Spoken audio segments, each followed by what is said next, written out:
மையமுடுகு நேர்களுக்கு வணக்கம். நீங்கள் இணைந்திருப்பது மையத்தின் பிரதான செய்திகளுடன். முதலில் தலைப்புச் செய்திகள். தரமற்ற நிலக்கரி இறக்குமதி மோசடி, அரசாங்கத்திற்கு $37 மில்லியன் இழப்பு.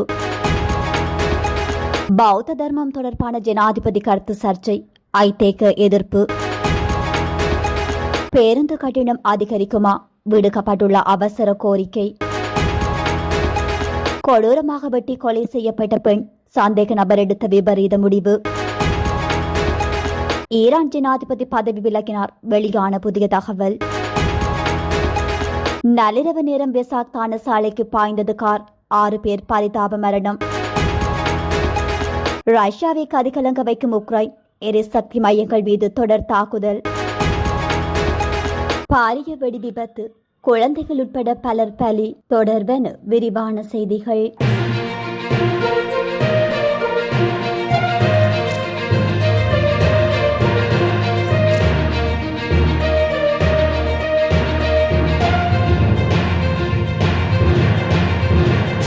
அண்மை காலமாக மின் உற்பத்திக்காக தரமற்ற நிலக்கரி இறக்குமதி செய்யப்பட்ட மோசடி சம்பவத்தின் காரணமாக அரசாங்கத்திற்கு $37 மில்லியன் இழப்பு ஏற்பட்டுள்ளது. நுரைச்சோலை அனல் மின் நிலையத்தின் மின் உற்பத்திக்காக அண்மையில் 18 கப்பல்களில் நிலக்கரி இறக்குமதி செய்யப்பட்டிருந்தது.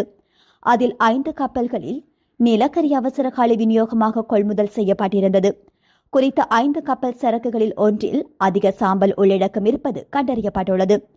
அதுடன் குறித்த 5 கப்பல்கள் மூலம் இறக்குமதி செய்யப்பட்டு மொத்த நிலக்கரியும் தரமற்ற நிலையில் இருப்பதாகவும் தெரியவந்துள்ளது.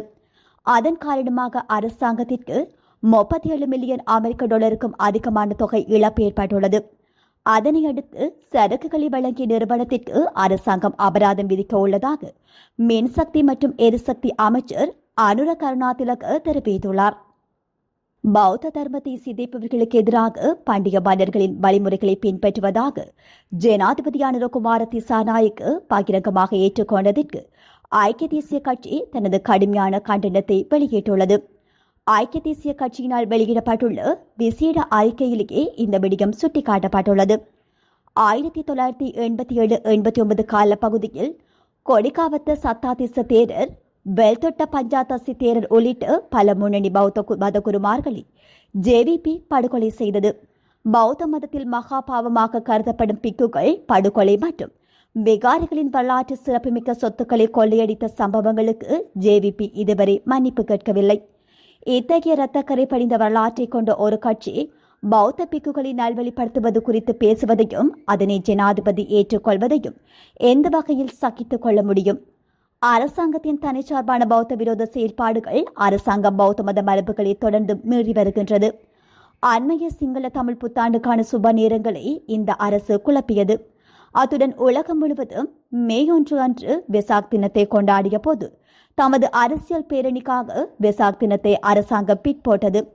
விகாரிகள் மற்றும் தேவாலயங்கள் சட்டத்தை திருத்துவதற்கான நாடாளுமன்றத்தின் வரைவை பௌத்த உறுப்பினர்களுடனோ அல்லது மகாநாயக்க தேரர்களுடனோ கலந்தாலோசிக்காமல் பௌத்தத்தை ஏற்றுக்கொள்ளாத இந்த அமைச்சரவை தன்னிச்சையாக தயாரித்துள்ளது. பௌத்த தர்ம நீதிமன்றங்களை அமைப்பதற்கான அதிகாரம் நிறைவேற்றுவது துறைக்கோ நீதித்துறைக்கோ கிடையாது. பௌத்த விகாரிகளின் பரந்த சொத்துக்களை தன்வசப்படுத்துவதே ஜேவிபியின் மறைமுக திட்டம் என்ற பலத்த சந்தேகம் எழுந்துள்ளது என குறிப்பிடப்பட்டுள்ளது. இலங்கை பெட்ரோலிய கூட்டுத்தாபனம் நேற்று முன்தினம் நள்ளிரவு முதல் அமலுக்கு வரும் வகையில் டீசல் விலையை உயர்த்திய போதிலும் பேருந்து கட்டணங்களில் எந்தவொரு திருத்தமும் மேற்கொள்ளப்பட மாட்டாது என தேசிய போக்குவரத்து ஆணைக்குழு தெரிவித்துள்ளது. லங்கா ஆட்டோ டீசல் லீட்டர் ஒன்றின் விலை $15 சூப்பர் டீசல் லீட்டர் ஒன்றின் விலை $20 அதிகரிக்க இலங்கை பெட்ரோலிய கூட்டுத்தாபனம் நடவடிக்கை எடுத்திருந்தது. இதற்கிடையில் எரிபொருள் விலை உயர்த்தப்பட்டதை தொடர்ந்து ஓர் இடைக்கால பேருந்து கட்டண திருத்தத்தை மேற்கொள்ளுமாறு லங்கா தனியார் பேருந்து உரிமையாளர்கள் சங்கம் தேசிய போக்குவரத்து ஆணைக்குழுவிடம் கோரிக்கை விடுத்துள்ளது. நேற்று நடைபெற்ற ஊடகவியலாளர் சந்திப்பில் கலந்து கொண்டு கருத்து தெரிவித்த அச்சங்கத்தின் தலைவர் கேமனு விஜயரத்ன எதிர்வரும் ஜூலை மாதம் மேற்கொள்ளப்படவிருக்கும் வருடாந்த பேருந்து கட்டண திருத்தத்திற்கு முன்னதாக இந்த இடைக்கால திருத்தத்தை அமல்படுத்த வேண்டும் என தெரிவித்திருந்தார். அதன்படி வருகின்ற ஜூன் மாதம் 2ஆம் தேதி முதல் அமலுக்கு வருகின்ற வகையில் 5% கட்டண உயர்வை அவர்கள் எதிர்பார்ப்பதாக அவர் மேலும் குறிப்பிட்டுள்ளார். அத்துடன் தற்போது காணப்படும் ஆக குறைந்த பேருந்து கட்டணத்தை ரூபாய் அல்லது 33 ரூபாவாக அதிகரிக்க வேண்டும் எனவும் அவர் சுட்டிக்காட்டியுள்ளார். கடந்த மாதம் மேற்கொள்ளப்பட்ட எரிபொருள் விலை அதிகரிப்பை தொடர்ந்து பேருந்து உரிமையாளர்கள் தற்போது ஒரு பயணத்திற்கு சுமார் 25 ரூபாய் நட்டத்திலேயே சேவைகளை முன்னெடுத்து வருவதாகவும் கெமினு விஜயரத்ன மேலும் தெரிவித்துள்ளார். கொரோனாகல் வெள்ளவ போலீஸ் பிரிவுக்குட்பட்ட பகுதியில் பெண் ஒருவர் கூர்மையான ஆயுதத்தால் தாக்கப்பட்டு கொடூரமான முறையில் கொலை செய்யப்பட்டுள்ளார். அத்துடன் கொலையை செய்ததாக சந்தேகிக்கப்படும் நபர் அதே வீட்டிற்குள் தூக்கிட்டு தற்கொலை செய்து கொண்டுள்ளதாக போலீசார் தெரிவித்துள்ளனர். இந்த சம்பவம் வெள்ளாவ போலீஸ் பிரிவுக்குட்பட்டு நிகதெல்லபொத பகுதியில் அமைத்துள்ள வீடொன்றில் நேற்று முன்தினம் அதிகாலை வேளையில் இடம்பெற்றுள்ளது. இந்த கொடூர சம்பவத்தில் நிகேலபொத பகுதியைச் சேர்ந்த 49 வயதுடைய பெண்ணே படுகொலை செய்யப்பட்டுள்ளார். அதே பகுதியைச் சேர்ந்த 40 வயதுடைய நபரே தற்கொலை செய்து கொண்டவராவார். போலீசாரின் ஆரம்பகட்ட விசாரணைகளின்படி உயிரிழந்த பெண்ணுக்கும் குறித்த நபருக்கும் இடையே நீண்ட நேரமாக கடுமையான வாக்குவாதம் ஏற்பட்டுள்ளது. இந்த தர்க்கம் விபரீதமாக முற்றிய நிலையில் ஆத்திரமடைந்த நபர் வீட்டில் இருந்த கூர்மையான ஆயுதம் ஒன்றை எடுத்து அந்த பெண்ணை சரமாரியாக கொடூரமாக தாக்கியுள்ளமே தெரிய வந்துள்ளது. கூர்மையான ஆயுத தாக்குதலுக்குள்ளான அந்த பெண் கடுமையான வெட்டு காயங்களுடன் சம்பவ இடத்திலேயே பரிதாபமாக உயிரிழந்துள்ளார். பெண்ணை கொலை செய்ததை தொடர்ந்து ஏற்பட்ட அச்சம் மற்றும் விரக்தி காரணமாக தாக்குதலை நடாத்திய நபரும் அதே வீட்டிற்குள் தூக்கிட்டு தற்கொலை செய்து கொண்டுள்ளார் என போலீசாரின் ஆரம்பகட்ட விசாரணையில் தெரிய வந்துள்ளது. சம்பவம் தொடர்பில் வெள்ளவ போலீஸ் நிலையத்திற்கு கிடைக்கப்பெற்ற அவசர தகவலுக்கு அமைய போலீசார் சம்பவ இடத்திற்கு விரைந்து 2 சடலங்களையும் மீட்டுள்ளனர். சடலங்கள் பிரேத பரிசோதனைகளுக்காக கொரோனாக்கள் போதனா வைத்தியசாலையில் வைக்கப்பட்டுள்ளதுடன் வெள்ளவ போலீசார் இந்த கொலை மற்றும் தற்கொலை சம்பவம் குறித்து பல கோணங்களில் தீவிர விசாரணைகளை முன்னெடுத்து வருகின்றமை குறிப்பிடத்தக்கது. ஜனாதிபதி மசூத் பெசக்ஷியன் பதவி விலகிவிட்டார் என்று வெளியான செய்திகளை ஈரானின் மூத்த அதிகாரி ஒருவர் மறுத்துள்ளார். எக்ஸில் பதிவிட்ட ஒரு பதிவில் ஜனாதிபதி அலுவலகத்தின் தகவல் தொடர்பு துணைத் தலைவர் மெஹ்தி தபதாபாஜி பெசக்ஷியனின் பதவி விலகல் குறித்த செய்திகளை பொய்யானவை என்று நிராகரித்தார். அவை மேலும் சில வெளிநாட்டு ஊடகங்களின் ஊடக விளையாட்டுகளின் தொடர்ச்சி எனவும் அவர் குறிப்பிட்டுள்ளார். ஈரானிய மக்களுக்கு சேவை செய்வதிலிருந்து பெசக்ஷியன் பின்வாங்க மாட்டார் என்று கூறிய அவர் ஈரான் ஒற்றுமை மற்றும் ஒருமைப்பாட்டின் பாதையில் இருந்து பின்வாங்காது என்றும் வலியுறுத்தினார். ஈரானின் தேசிய ஒற்றுமையை குலைக்க முயல்பவர்கள் மீண்டும் ஒருமுறை அந்த விருப்பத்தை கல்லறைக்கு எடுத்து செல்வார்கள் என்று கூறிய தபதாபாஜி நாட்டிற்குள் பிளவுகள் இருப்பதாக கூறப்படும் யூகங்களை நிராகரித்தார். இதேவேளை ஈரானிய ஜனாதிபதி மசூத் பெசஷ்கியன் தனது அதிகாரப்பூர்வ பதவி விலகல் கடிதத்தை உச்ச தலைவரின் அலுவலகத்தில் சமர்ப்பித்துள்ளார் என்று சர்வதேச ஊடகம் ஒன்று தெரிவித்துள்ளது. ஞாயிற்றுக்கிழமை அனுப்பப்பட்ட அந்த கடிதத்தில் நாட்டின் முக்கிய மற்றும் இன்றியமையாத முடிவெடுக்கும் செயல்முறைகளில் இருந்து ஜனாதிபதியும் அரசாங்கமும் திறம்பட விலக்கப்பட்டுள்ளதாகவும் இந்த சூழ்நிலையால் ஏற்பட்ட வெற்றிடம் ஐஆர்ஜிசிக்குள் உள்ள தீவிரவாத பிரிவுகள் ஆட்சியை கைப்பற்ற வழிவகுத்துள்ளது என்றும் பெசஷ்கியன் வலியுறுத்தியதாக அந்த வட்டாரம் தெரிவித்துள்ளது. இத்தகைய சூழ்நிலையில் தன்னால் அரசாங்கத்தை நடாத்தவோ அல்லது தனது சட்டப்பூர்வ பொறுப்புகளை நிறைவேற்றவோ முடியவில்லை என்றும் அதனால் உடனடியாக பதவி விலக கோரியுள்ளதாகவும் பெசஷ்கியன் மேலும் தெரிவித்துள்ளார். ஜனாதிபதியின் பதவி விலகலை மொஸ்தபா கமனி ஏற்றுக்கொள்வாரா என்பது இன்னும் தெளிவாக தெரியவில்லை. ஆனால் கடிதத்தின் உள்ளடங்கள் அதிகாரத்தின் உயர் மட்டங்களில் ஒரு ஆழமான மற்றும் முன்னெப்பதும் இல்லாத பிளவை சுட்டிக்காட்டுகிறது எனவும் அந்த ஊடகம் மேலும் தெரிவித்துள்ளது.